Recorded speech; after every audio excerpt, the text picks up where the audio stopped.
Henri IV, la restructuration du royaume.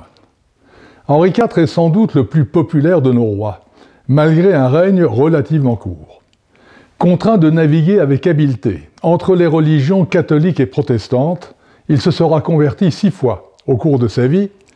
Il monte sur le trône en 1589 à la suite de l'assassinat d'Henri III. L'état du pays est désastreux.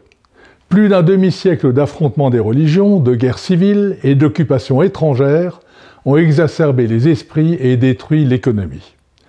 Il faudra d'ailleurs encore à Henri IV presque 5 années de plus pour être reconnu comme roi de France, sacré à Chartres, Reims étant occupé par la Ligue, et rentré enfin dans Paris. Aussitôt, il met en œuvre une politique volontariste. D'abord, il confie les responsabilités économiques du royaume à son ami Maximilien de Béthune, futur duc de Sully. Gestionnaire rigoureux, celui-ci en redressera les finances en moins de 10 ans, et à partir de 1604, le budget sera équilibré. Ensuite, le roi paie de sa personne en épousant Marie de Médicis, qui lui apporte une immense dot.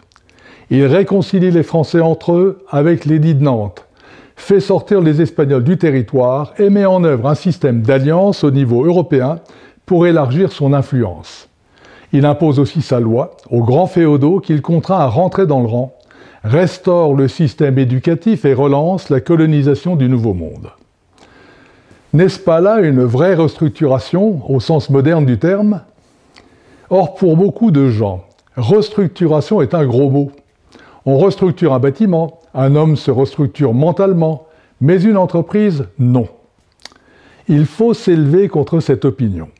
Pour l'emploi pris dans sa globalité, l'entreprise corps vivant doit se restructurer en permanence. Nous entrevoyons la fin de la pandémie qui va forcément alléger le soutien des pouvoirs publics. Il va donc bien falloir faire un état des lieux.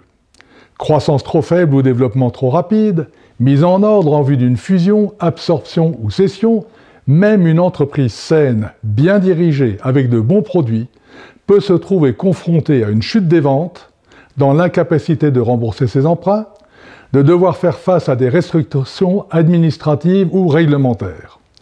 Un chef d'entreprise responsable s'attaquera immédiatement au problème, conscient que plus vite il engagera la restructuration, plus facile et plus efficace elle sera. Il ne faut d'ailleurs jamais hésiter à surcorriger, car comme la partie immergée d'un iceberg, on n'évalue jamais à son juste niveau l'ampleur des difficultés à venir. Une restructuration, c'est d'abord branle-bas de combat, tout le monde sur le pont, il n'y a qu'un maître à bord après Dieu. L'entrepreneur montrera ses qualités de leader, en faisant immédiatement faire taire les querelles internes, informera en toute transparence l'ensemble du personnel de la situation et agira sans tarder. Et si, au-delà des réductions de toutes sortes, frais généraux, production, achats, etc., il faut aussi réduire les effectifs, il s'y engagera immédiatement et sans complexe dans le respect des lois et des textes conventionnels et réglementaires, tout en manifestant sa sollicitude et son empathie vis-à-vis des salariés touchés. Une restructuration est aussi l'occasion de mobiliser les partenaires de l'entreprise, clients, fournisseurs, actionnaires, établissements de crédit, car, bien conduite, elle va toucher à tous les paramètres de son fonctionnement. Évidemment, restructurer conduit à trancher, à décider, à choisir pour préserver l'essentiel et permettre d'envisager l'avenir avec plus de confiance. Herbert Bayard Swope, éditeur et journaliste américain, premier lauréat du prix Pulitzer, traduisait ce dilemme ainsi. « Je ne peux pas vous donner une formule qui garantisse le succès, mais je peux vous en donner une qui garantisse l'échec. Tentez de faire plaisir à tout le monde, tout le temps. » À bientôt.